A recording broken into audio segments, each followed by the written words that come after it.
Wish I could get through to you, don't know what to do to you. Hello, fellow humans. It is your crafty bookworm of a witch, Destiny. On this channel, I review anything that is in book form.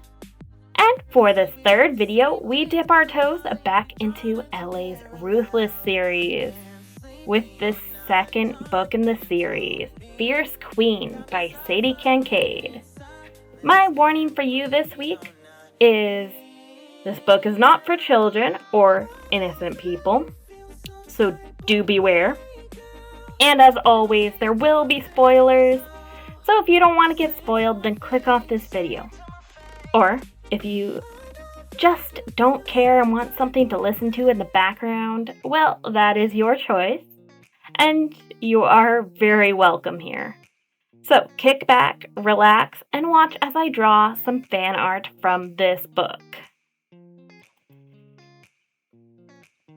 Chapter 1, the first chapter, picks up right where we left off in the epilogue of the first book. Lucy appears on the doorstep. They let Lucy in. Lucy finally reveals that she is not actually Lucy. She is a part of the Ramos family, who are well known in Chicago, and of course were a part of the underbelly of Chicago. She begs to stay with them, even though Alejandro is apprehensive. He agrees to let her stay for the night. In this chapter, Elena expresses frustration that Alejandro doesn't share everything with her. This is frankly unrealistic. Alejandro is in the underbelly of LA and does some shady shit. I mean, I have a military husband who gets deployed and sees some horrific stuff. I don't want to know every single thing that he's seen unless it's important and affects my life. Alejandro is angry for Lucia possibly bringing some of her fucked up past to their doorstep. But that's definitely the pot calling the kettle black. Lucia talks about how her foster family is not very good to her, but unfortunately the book doesn't go into too much detail. And I mean, even though I don't think religion should be forced upon children, it's of course good to show children religion. Only if they're interested, of course. It should not be forced on them. Chapter 2, Alana shows Lucia to the bedroom she'll be staying in. They have a sweet moment that is loaded with questions about Lucia, or Lucy, or Teen Mama, or whatever you want to call her. Chapter 3, Alana and Alejandro talk about how Lucia is dangerous, and of course they disagree about it, but then they have sex. Don't understand why anger is something to be seen as sexy. I have never found anger sexy. I do find Alejandro's protective nature humbling in a way. And I do love a man with a heart of gold and being caring. Maybe a little bit with a little bit of a rough exterior. That's kind of my husband as well. Chapter 4. After some morning delight, he comes down for breakfast. Lucia and Alana are obviously plotting to try to get Lucia to stay. And he's a wise man and realizes he's not going to win, so he decides to ask her a few questions. And Lucia answers them honestly and describes the slaughter of her family. So he decides to let her stay. And then only Alejandro goes to work. But before he does, he lets her know that he's going to test Lucia. Because tonight, Alana and Alejandro are going to be spending the night at his hotel. Chapter 5, Alana goes to tell the Bakers of Lucia's new living situation, but instead of telling Miss Baker,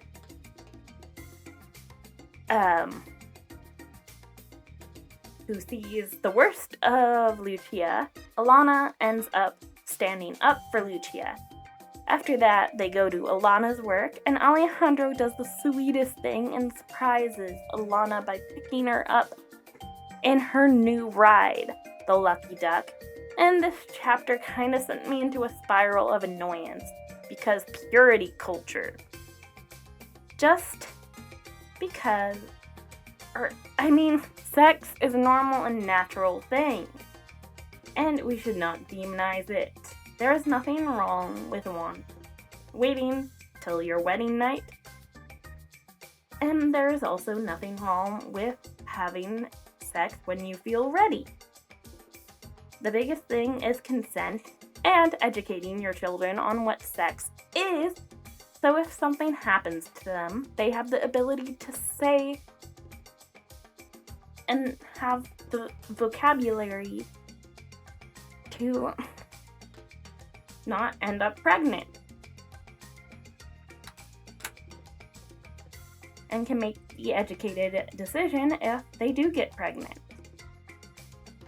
Chapter 6, Alana and Alejandro have dinner with the mayor. Afterwards, they decide to go for a nightcap. And there at the bar is Alana's ex, Bobby. Alejandro was pulled away because he gets a phone call. And it gives Alana and Bobby a moment to catch up and talk about the past a little bit. Bobby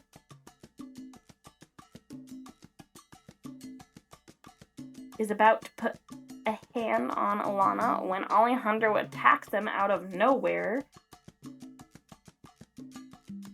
in a jealous rage. They go upstairs and fight. Then, of course, they have sex. This chapter just bothers me because he's getting all upset and possessive because they ran into Alana's ex. Even though Alana has to be civil towards Alejandro's exes. And Bobby and Alana were just talking and having a good conversation. Whereas Alejandro's exes drape themselves all over him. Yet he's the one who's upset. Possessiveness is just not cute or sexy. Chapter 7. They have sex at some point. In the chapter, Alana gets called a toy, and that's just yucky. I would not want to be called a toy. Chapter 8, Alejandro. They return home. Alejandro talks to Jax about some mob work. Then Jax voices his concern about Lucia. And it just so happens that Lucia pops her head in. And Alejandro gives Lucia a brand new cell phone. Yay, rich people. Chapter 9, they go to dinner with Lucia to celebrate Lucia's 17th birthday. At the restaurant, Alejandro announces the adoption that has gone through. Alana and Alejandro are now Lucia's legal guardians, foster parents. After that, they go home. Alana and Alejandro have sex. And then, after their sexy time, Alana asks what happened to Lucia's mother. And Alejandro doesn't bat around the bush. Lucia's mother unalived herself. God, I hate this YouTube. Seriously. And blames her father for it. This chapter, I'm reminded that the author has a panty fetish. Because it's YouTube, I'm not going to go into too much detail about the sex scenes. But, there is one thing that is obvious. This is what is written. Obviously written. That this is obviously written for women. Oh my god, I can't read my own script. Because it talks about teasing. Oh my god, I love teasing, if you know what I mean. Chapter 10, Lucia gets gifted her brand new car. Then Alana accompanies Lucia to her doctor's appointment. Lucia and the baby are happy and healthy. Then she starts to ask Elena some questions, or the doctor starts to ask Elena some questions, and basically goes into an appointment of her own. The doctor is actually pretty surprised that they've been having sex every day and haven't gotten pregnant yet. And I think it's kind of a good thing that the author is touching on infertility.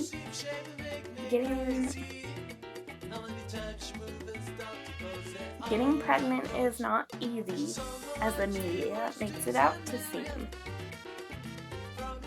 Chapter 11, Alana mentions her trip to the doctor to Alejandro. Alejandro assures her not to worry. Oh, to be a man in a man's world, not having the anxiety of having the social expectation to be a mother. And also, not to mention, the whole reason they got married was to have Alejandro's children. I mean, of course, the reason for their marriage has changed. And that's to be expected in any marriage, really. Chapter 12, Alejandro gets a call in the early morning about Blake, who he has been searching for, and that's Lucia's ex, if you don't already know. They found him under concrete in Chicago. Alejandro goes to his office to start on some work. Alana later comes in with some breakfast and to cause some mischief, if you know what I mean. Chapter 13. Alana and Alejandro tell Lucia that Blake is gone, and Lucia is relieved. And I will never understand how some people can be so cruel. I find it's easier to be kind rather than cruel. It's not hard to be kind, and I will never understand how people cannot show kindness. Chapter 14, 2 weeks pass, and Alana gets a call from her doctor. And she goes with Alejandro to the doctor. The doctor explains that she has a medical condition, which is not explicitly told to us, but it will make it harder for her to have children. Alana is devastated by the news, but she still goes and does her volunteer work, but can't seem to focus. So she decides to close up early and go see Alejandro at his work, where she goes to his office and she walks in to overhear a conversation between Alejandro and Mateo, Alejandro's father. Mateo basically calls Alana useless because she can't have children. Alana leaves before listening to the rest of the conversation and decides to go back to New York without telling anybody. Although Alana's fears are valid, she's acting like it's the end of the world. The doctor didn't say she was infertile. The doctor simply said it would be harder to conceive. And Alejandro seemed like he was supportive and caring, and is not going to drop her just because she can't have children. Frustrating. Chapter 15, Alejandro lets Mateo have his word, and then Alejandro tells him off. Then he works for a couple more hours.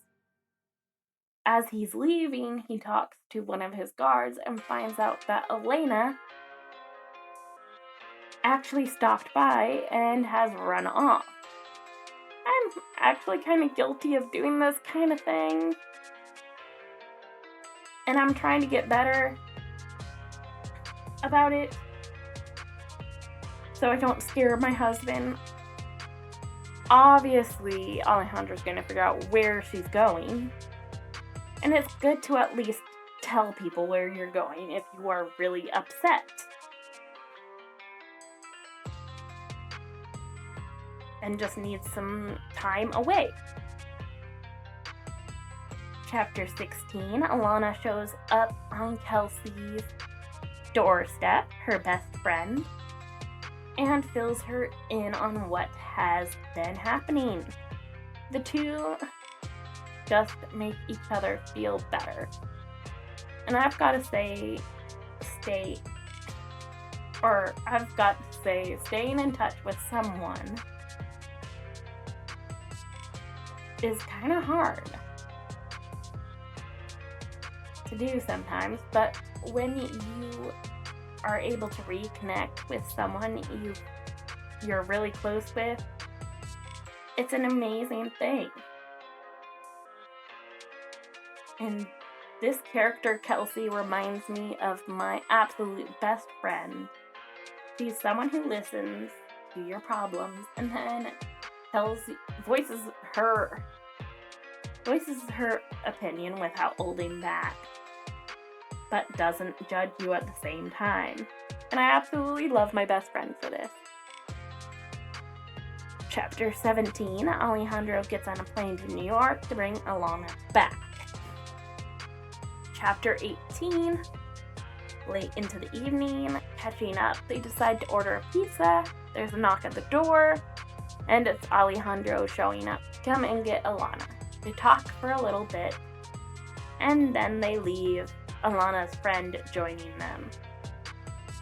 Alana and Alejandro join the Mile High Club. Actually, it's probably just Alana joining the Mile High Club because I'm sure Alejandro has been a member for quite some time.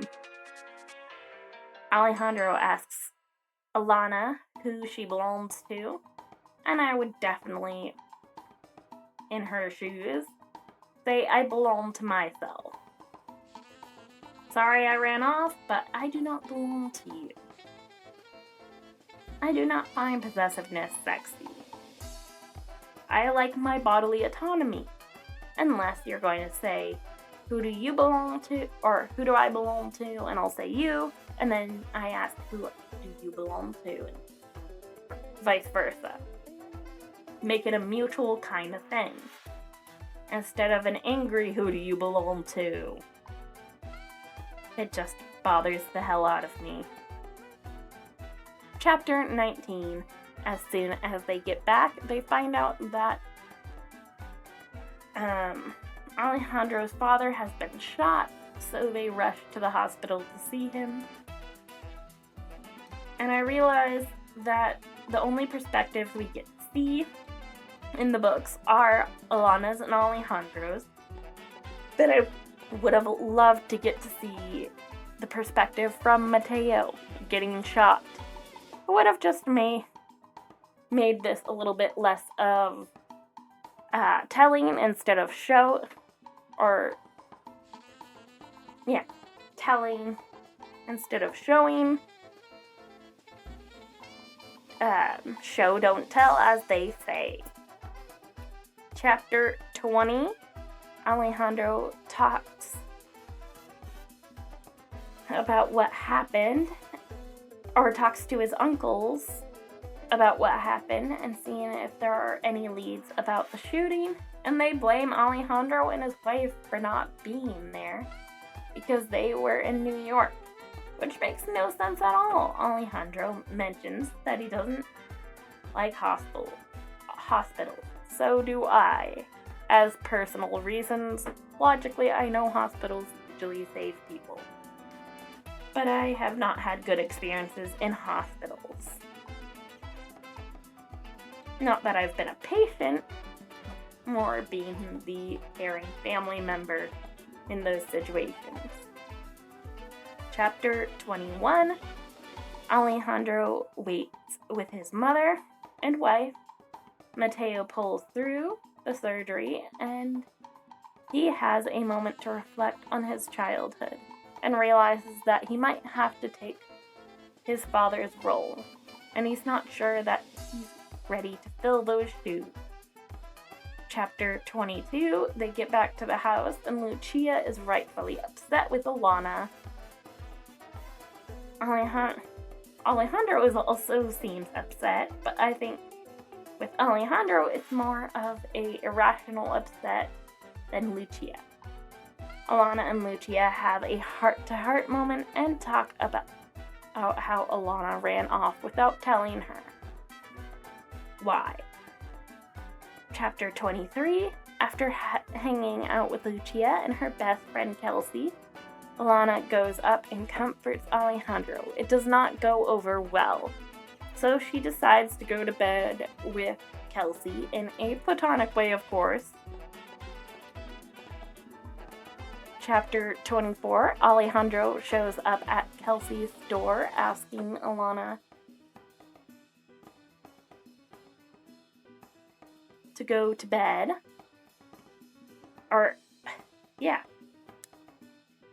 Oh my goodness, why is my brain not working? Sorry, I'm sick, people. Goes to bed with him. They have a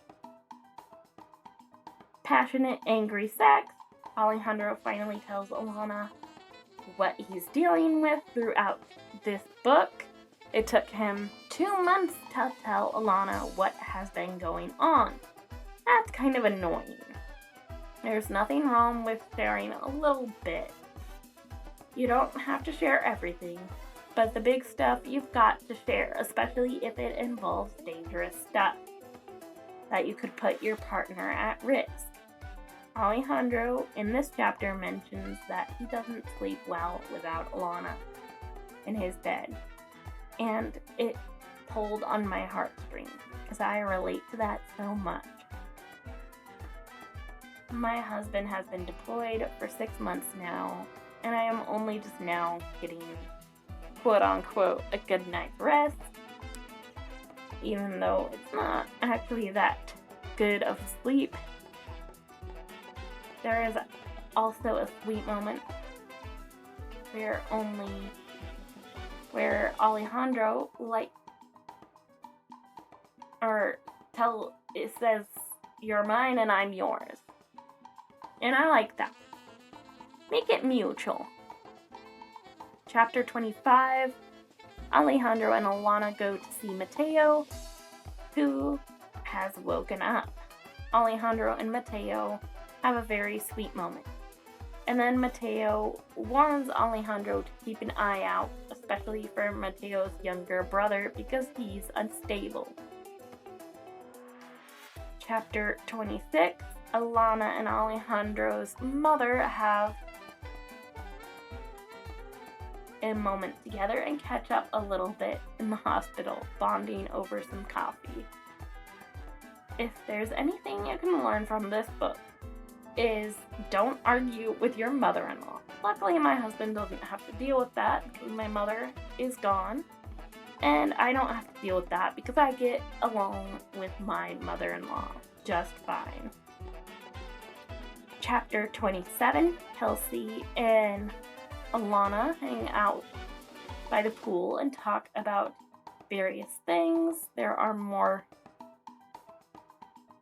books, and I was hoping that we would get to see Hugo and Kelsey in the next book, but when I looked it up, it is about Alana's child and another character. So I do love romance novels, or silly, bad romance novels, but I think it's going to be a while before I review another one of these books because my critical brain makes it a little bit harder to actually enjoy these books because I've actually got to think instead of turning off my brain and just enjoying the silliness.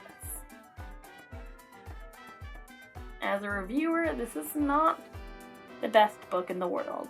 As a reader, just for the pleasure of it, this is a great book.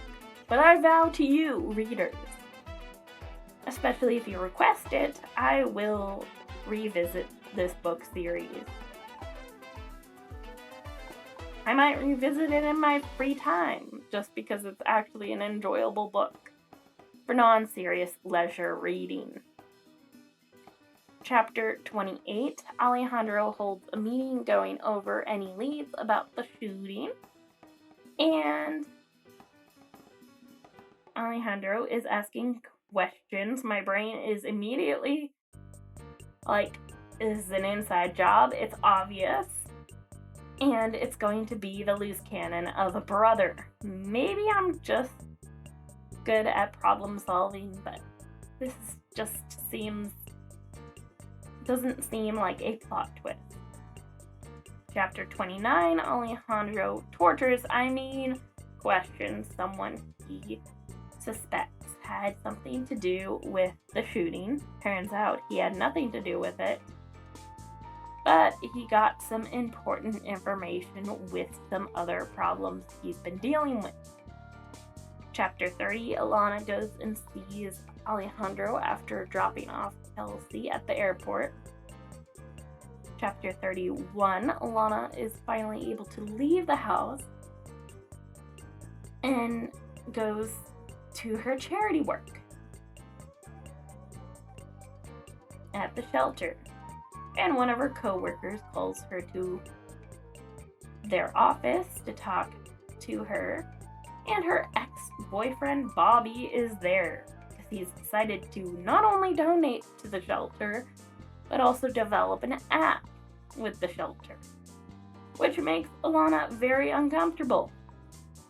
Later, Bobby comes to talk to her, and she tells him to go take a hike.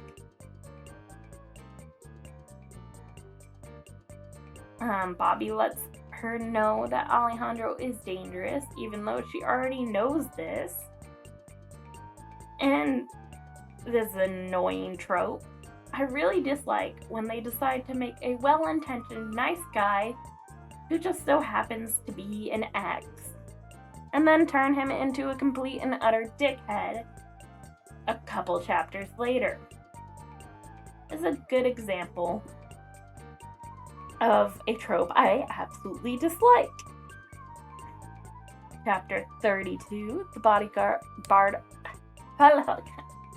bodyguard, of course, shares that Bobby showed up at Alana's work. So Alejandro confronts Alana, and they fight. Alana stands up for herself. She is able to continue working at the shelter and makes it clear she's not interested in Bobby. Then, of course, they have makeup sex. Chapter 33, Alejandro goes and threatens Bobby like the overprotective asshole he is. Chapter 34, Alana finds out that Bobby's company pulled out of the deal with the shelter, but Alejandro decided to swoop in and donate to the shelter himself, which is sweet, I suppose. Alana calls him and confronts him. He admits it. Chapter 35, Alana asks Magda to translate a phrase that she heard from one of the guards, and it's something really raunchy, and Alejandro decides to show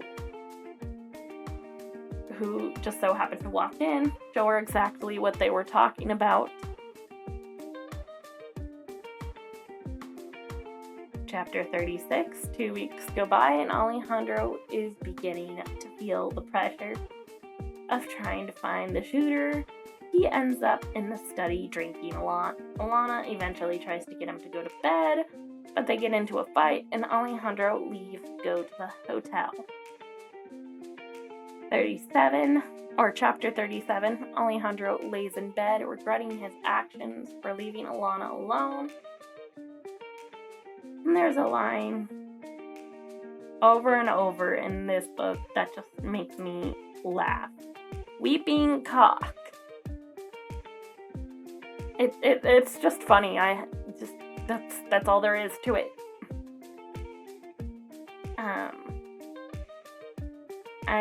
I'm almost tempted to draw Alejandro's weeping cock.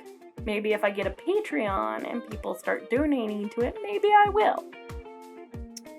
We'll see. Chapter 38, Alana goes to an ultrasound with Lucia, and then they get into the car, and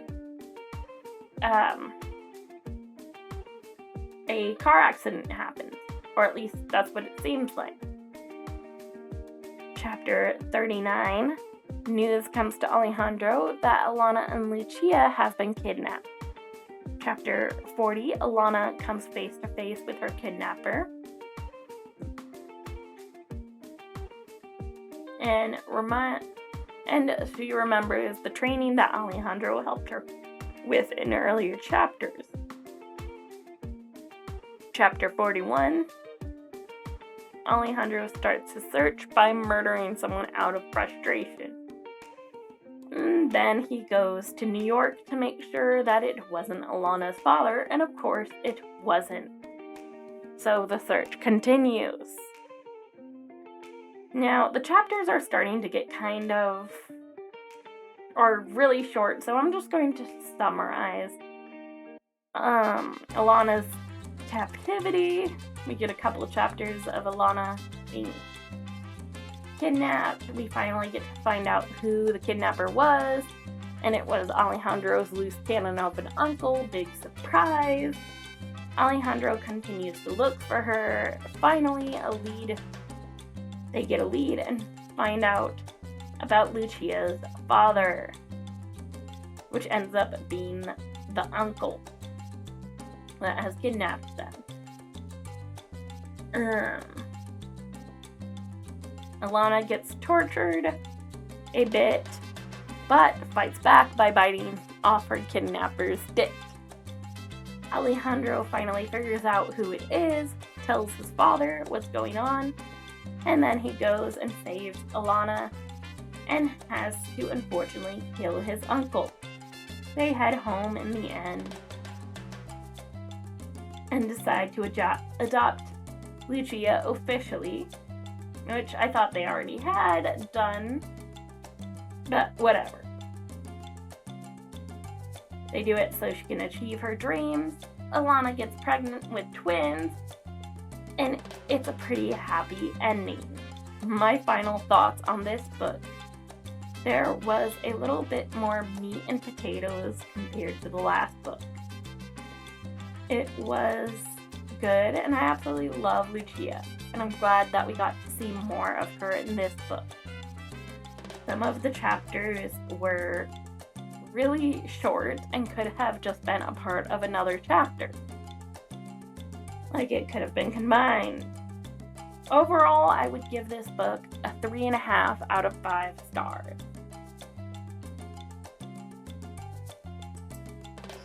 If you liked this video, give it a thumbs up, subscribe if you want to see any future videos, and leave a comment on what you would like me to review next, or discuss what we reviewed today. I hope you all have a fabulous day.